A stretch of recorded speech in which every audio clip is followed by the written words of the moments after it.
Welcome into Bet the W. I'm your host, Danielle Avari, joined by, of course, Calvin Wetzel, our incredible WNBA analyst. Covers women's basketball all year round, though, so don't forget. You should go follow him now, just so you don't fall behind.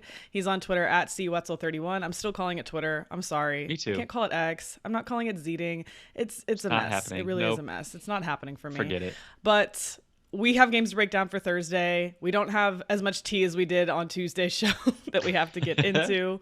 So we'll just jump right into the 3 games for Thursday. The Minnesota Lynx are at the Indiana Fever.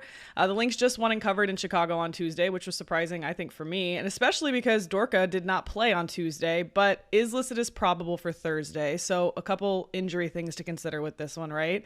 On the Fever side, still all bad, have lost 15 of their last 17, failed to cover 6 in a row. I think they did hit, a lot of unders recently as well. But Melissa Smith returned Tuesday, 3 of 7, 8 points, 6 rebounds in 18 minutes. So good to see her back in the mix. Yeah, she was on a minutes limit. She came off the bench. I would probably expect somewhat of a minutes limit in this game still, but a little bit higher limit. Gradually sort of ramp that up until she gets to full strength and then put her back in the starting lineup. But having her out there for however many minutes you're going to have her is still helpful for this Fever team. Like you said, has been struggling a lot, hit a lot, a lot of unders and didn't cover a lot because their offense just wasn't really clicking. They scored 80 points in that past game with Melissa back for the first time in like 3 weeks. Still lost, but they finally hit an over because of that. We have lines again, if you know where to look. And by the time you're listening, Early we'll probably lines. have lines everywhere, hopefully. I do lean Fever in this one because they're at home and they're getting 4 points. It's +4 for the Fever right now. And it's one of those teams that is kind of scary to bet right now because they've been losing so many, not just games, but against the spread. But with Nalissa back, I think it just changes things. And 4 points is a lot when they're playing a Lynx team who isn't exactly a juggernaut. Okay, they're better than the Fever, but are they really 4 points better on the road? I don't think so, even if Dorka comes back. So I'm leaning Fever here. Yeah, and I was looking at the overall trends just to see how things have progressed since obviously early in the season, just dogs were killing it, especially road dog or home dogs. And we're seeing a home dog spot here again. I think that you're right. I think this might be too many points. And I do think if you look at the numbers, the least successful, no surprise, is road favorites. It's weird because on Tuesday we were talking about that Sun game, and that was actually one of my favorite bets. The Sun actually did end up covering as road favorites, 7-point road favorites. But like you said, I don't think there's as big of a discrepancy between these two teams for there to warrant, with the home factored in here, 4 points, right? Yeah, no, definitely. And the Fever have this interesting dynamic too, where I think they're so used to being The underdogs in underdog. the last like 5 years, ever since really Tamika Catchings retired, that they don't know what to do when they're favored. And when you look at their against the spread records, it shows up. It's night and day. They're 13-7 against the spread as underdogs. They're 1-8 against the spread as favorites. They just don't cover Can't handle when the they're pressure. favored. But yeah, they can't handle the lights because they haven't been favored hardly ever in a long time. And they finally had a few games this year where they were favored. They don't show up in those games. But if you're giving them points, they've been covering at 65% rate. So I'll take it again. Yeah, they're not ready to step into their greatness yet, and they need to, right? The Fever have flashes of greatness at moments, and they just can't seem to step into that spotlight at this time. But maybe as it moves forward, I agree with you. I think 4 is too much here. I wouldn't want to take much lower. If we get into like a 3 or 2.5 territory, I'm not interested. Yeah, I would have this a lot closer to like a pick 'em, so I'm probably not betting +1.5. I never bet +1.5s anyway. Yeah, I always just give them take the the money money line line. at that point, but I probably wouldn't take the money line if you're looking at like starting to creep up towards +100, +105, +110. But if you're still getting more than a possession, I love that cutoff when you're getting 3.5, 4 points because that always, I think I've said this on the show before, saves you Yep. if you're getting a down to the wire buzzer beater game. Doesn't matter. Buzzer beater by either team goes in or doesn't go in. You're safe if you got at least +3.5. And nobody fouls on a 3. We know not to do that, right? Most people. The total for this game, what number are you seeing for the total? 162. You're the totals queen, so you need Oh, to take am this one. I? Yeah, we Jeez. talked about this the other day. I hit spreads, you hit totals. Where are you at on the total in this one? Let me see. 162, Lynx and Fever. What's interesting is like the Fever did look better with Nalissa sprinkled back in, and they were able to score more. Like, they lost, but they scored 80 points, which they have not come close to in the last couple games. We're talking 72, 72, 73-ish, even like a 62 game in there. So 80 points is certainly looking up in this category. The Lynx, also kind of a question mark for me. If Dorga goes, I like that. Obviously, they did okay on Tuesday without her. I think I could lean towards an over here. I think I would rather have this closer to like 160 than 162.5. But I think we could get an over here if the Fever are going to start scoring again, which it seems like going in the right direction just based on that Tuesday game. One game sample size. Yeah, but a one-game sample size that obviously had something extremely different than their recent sample, and the fact that Alyssa Smith came back. So this one's tough for me because I'm with you. Like, I would much rather see 160 to take an over, because anytime you have two subpar teams matching up, it's always just kind of nerve-wracking to take an over when you see those scoreless stretches forever, because it's just not, you're not talking about the Aces and Liberty filling it up, you know. But at the same time, like, you know, without Nalissa, I'd definitely lean in under here. But she changes things enough that, and Dorka as well, like you said, hopefully coming back for the Lynx, that I don't know. I could see an over, and for your fantasy team who is nothing but Minnesota Lynx, it feels like. I got 4 Lynx. And not their captain of all things. Yeah, I'll probably monitor this one. I don't know if I would hit it like right now, but does the pace bother you? Because these are two slower teams in terms of pace. At least this season long, this is 10th and 11th in pace. Yeah, for these teams, and especially the Fever are extremely slow. So it does. It scares me a lot. Yeah. If you're gonna take an over with two bad teams, or at least mediocre, maybe in a Lynx case, you'd like to see them be bad teams that push the pace. Neither of these teams are. So scary. Maybe we like the side better in this game. But can we just agree on that? Hit the side way bigger than you're going to hit the total. Would you? So you already said this, but money line Fever, or would you want these 4 points? I might do a little of both. One thing I like doing when you get these spreads that are close enough that the underdog could potentially win, you're not talking about double digits, but you're not talking about also +1 or +1.5. where the spread still is in play too, is I basically will put like 3/4 of my unit on the spread and 1/4 of it on the money line. So anywhere from like +3.5 to like +6 or so, I kind of like doing that. So I'll probably be doing that on this one.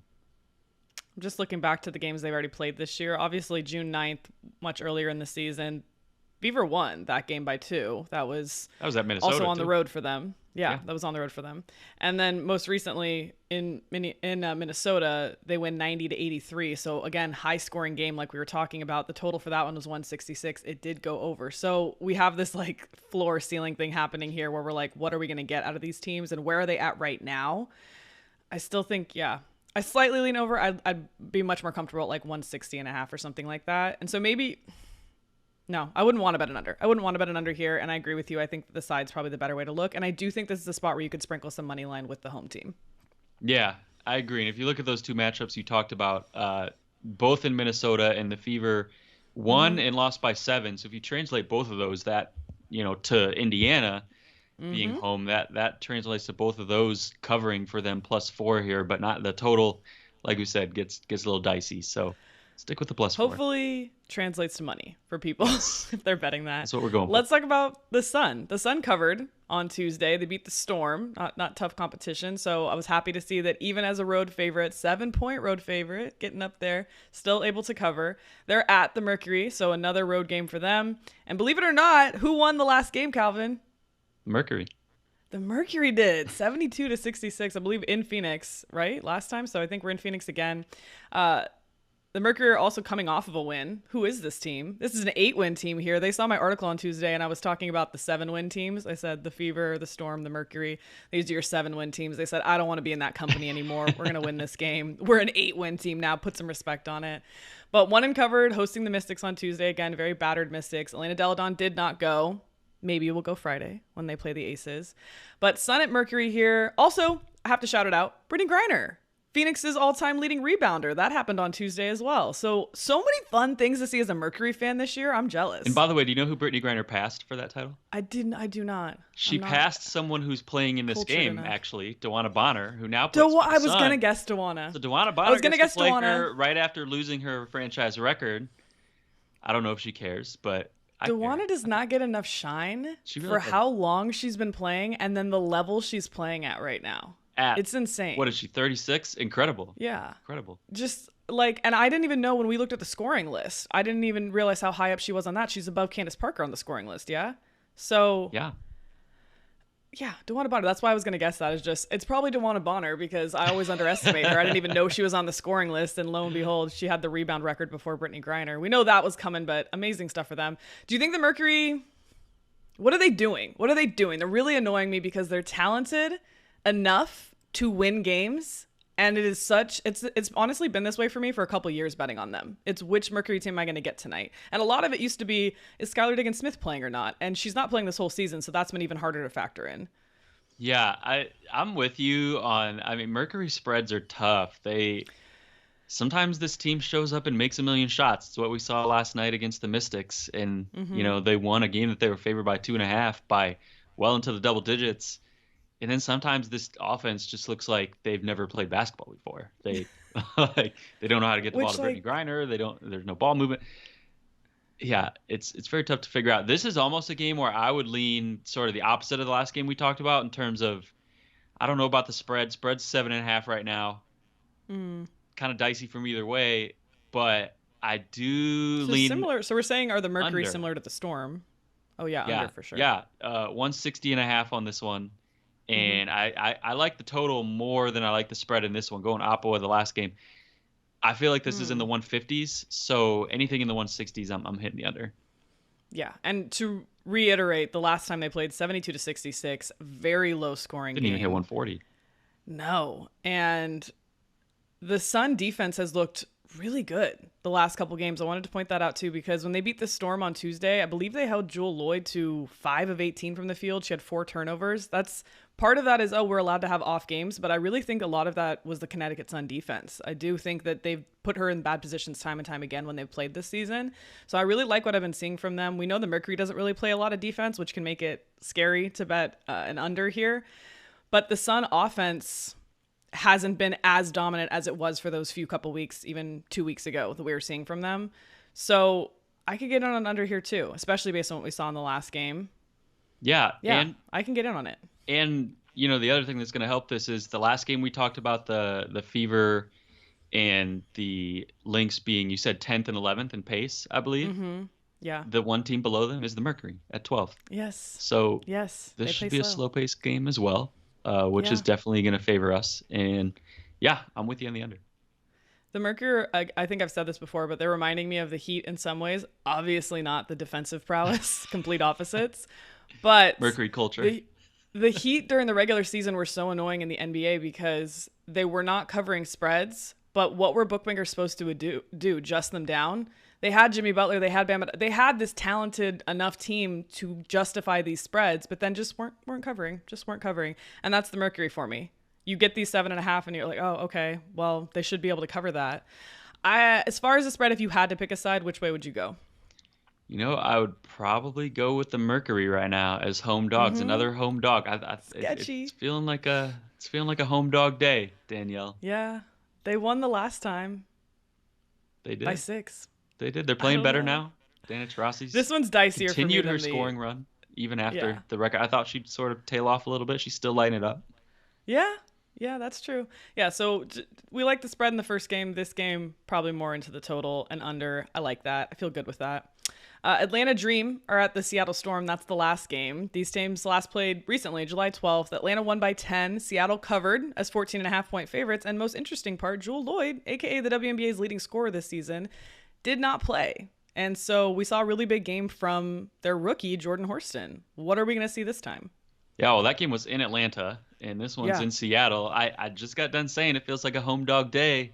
And I feel like that lines up. It's a home dog day, Danielle. We got another home dog here. Looks like Storm at home.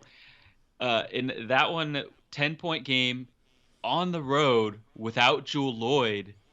this game at home with Jewel Lloyd, this Mm-hmm. easily we have the line open at Over. 6, already moved to I don't know. No. What's the number? No. What's the number? Well, I need to trust you on totals, but the number is well, it opened at 166, at 165 now, Okay. It's getting bet and down. spread Okay. opened at 6. It's at 5 now. Mm-hmm. I'm leaning. This might be the one of the day where we Oh, disagree, that's but so tight. I'm on the Storm, Six. and I'm on the under. Don't you think the Storm should be more like 7 though? Like, Like in theory, just like if I didn't look at any numbers and I was just thinking of like mhm. basketball wise, like yes, the Dream are so much of a better team than the Storm, but More complete team. more complete team. They also just Also, by the way, do we know what's up with Gabby Williams? Left foot injury in the second quarter, didn't return in that one, I believe. Yeah, I In her don't think most we have recent. her status yet, so that's a great point. Okay. Something to monitor Yeah. because that's definitely that she actually changes both a lot, the spread and the total, because Yes. she loves to push the pace. Storm get out and run a lot more with her, so she's very much an over type of a player. In Mm-hmm. addition to a player that's just going to Facilitates. help the team cover. So if she's out, I'd be even more nervous about this over. It probably looks a little bit better if she plays, but if she's Mm-hmm. out, I also maybe wouldn't be as into the Storm spread. So Yeah. definitely look at that. Which way would you look in this one? If Gabby Williams was playing, do you like the side or the total better? If Gabby Williams is playing, I like the side better. I like the Storm Yeah. side better. This is another one where I'd probably do It three seems a little quarters on the short to spread me. and a little bit on Calvin's the better money at the line. sides, but this seems like a little short. Like it should be 7 or higher. If it gets to 7, I think I could get in on some Storm action. Yeah. Well, this is one where this is tough because the Storm, I don't know what it is. It's like I run these numbers and I feel like Mm-hmm. sometimes they overvalue or undervalue certain teams, Mm-hmm. and like they always overvalue the aces, even though the aces are Sure. dominant. Like every time I run And they're numbers, it's covering. like I have like the books will have the aces favored by like 15, and I'll have them favored by like 20, 22, and Mm-hmm. that's probably too much, even as good as they are. So the Storm, like they may be one of those teams where I don't know if the numbers I'm running just like them too much, but I think that they can hang with this Atlanta team. And Atlanta shows some lapses sometimes.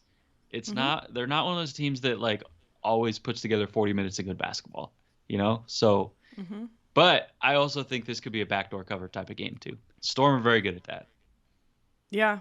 And to your point, the last game was in Atlanta. I'm looking at some of the recent games too. Sometimes the Storm get out to a slower start. Can I wait and try to get a better number in the first half maybe? Yeah, they do that a lot. And then this Yeah. past game, they did the total opposite. They jumped all over the Sun a couple days Right. ago, or was it yesterday even? We're up Yeah. like 16 to 9 Tuesday. or something, and then the Sun ended up running away with it.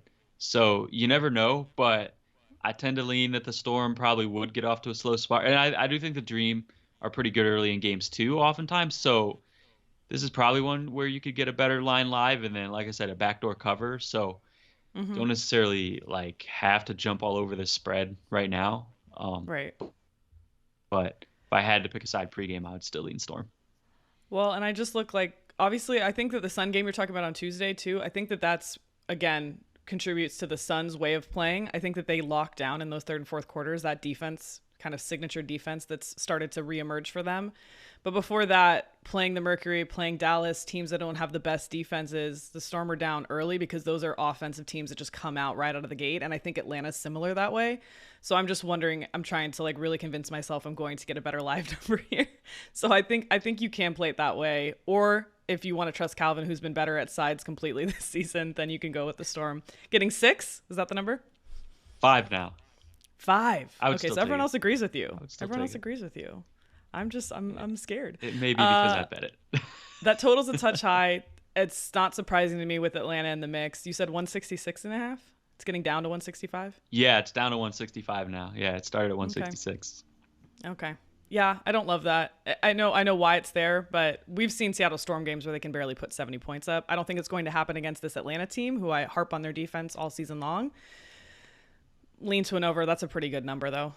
Yeah, the Dream are so funny when it comes to totals this year because they started out, I want to say 12-4 on overs, easily the Mm-hmm. best over team in the league Yeah. because they're pushing the pace, not playing great defense, and then the books sort All of the things. like The trifecta. Yeah, they had everything lined up for the overs, so much so that the books just sort of overcorrected it. And all of a sudden, Yeah, they're inflated. you see this run of unders, and I don't know if you have it in front of you. I believe they've hit 9 of their last 12 Mm-hmm. unders. They've hit a lot of Mm-hmm. unders in the last month or so. And so it's like this pendulum. And right now we're on the under side of the pendulum, and it'll probably flip back to the Wow, it over might be side more by the than end of the 9. season. But I'm leaning under still, at least for one more game with Atlanta. We got 11 unders in their last 12 Wow. games, and the That one yes. over was versus New York, a team that can keep up with them. Yep. Yeah. Whew. 11 unders. Good note, Calvin. Good pointing out. Yeah, so you can see why I'm hesitant to take an over, especially those numbers I just think are a little inflated for this dream team. I think that if we were being really fair, this would be closer to like, I'll even give you like 164, but I was going to say 163 and a half. But inflated up to 166 and a half, no, not so interesting for me to bet an over here. And frankly, I'm frustrated this season because I feel like I'm constantly having to talk myself into overs, which you know I hate, but that's where we're at. And I guess it's good for the league, but I'm a big fan of defense. And where is it? Where's the defense? Yeah, it's all concentrated in the top couple teams, really. That's where it is. So, you know what's coming. Win of the week. What's your win of the week, Calvin? Do you want me to go first? Yes, you go first. Okay. So I was wearing my Liberty sweatshirt on the show on Tuesday. I wore it to see Oppenheimer earlier this week. I've been walking around town in it. And frankly, my only Sparks gear I have doesn't fit me anymore. So like we're getting rid of it. We're updating it. But I was wearing my Liberty sweatshirt. I went to a coffee shop and the girl in line next to me was like, "Oh," she's like, "Did you see the game on Tuesday?" And I was like, "No freaking way. I never run into people who I can talk to about the W just in the wild." So she was like, "Yeah, did you see the game?" I was like, "Yeah." And she's like, "Oh yeah, I think she said she went to UConn." She's like, "I went to UConn when Brianna Stewart was there." And I was like, this is crazy. So anyways, Amazing. I got to chat about the WNBA in a coffee line. That's a major win for me. That's so cool. That's a huge win. I love It's that a win. huge win, right? Yeah, it's a big Anyways, I'm all win. for coffee shop chatter. Yeah, growing the game, Danielle. Grow the game.